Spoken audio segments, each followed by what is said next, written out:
The debt ceiling is the most immediate threat to our economy, and it really shouldn't be. Now, I hate to have to go through this again, but here's how it works. Congress approves spending by creating bills and passing them into law. But instead of paying for them immediately, they give the Treasury the power to borrow money to pay the bills. It's an unusual system that isn't used in a lot of other places. In fact, it's virtually used nowhere else in the world. Now, last year, the U.S. government spent $3.8 trillion.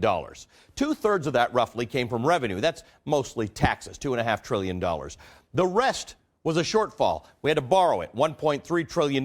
That is the deficit. Now, you take the sum total of all those annual deficits and the interest on them, and that creates the national debt, which right now is about 16.4 and change trillion dollars.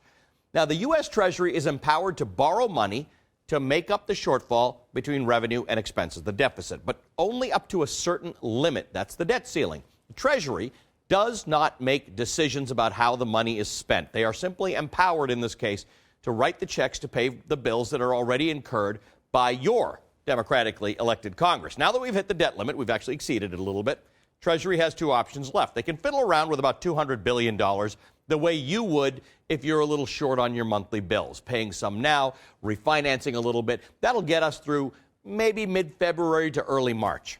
Once that stops working, the Treasury needs to rely on the cash that it has on hand and the revenue that comes in each day from taxes. Problem is, there isn't always that much cash on hand or enough money coming in on most days to cover the expenses. If there were, we wouldn't have a deficit.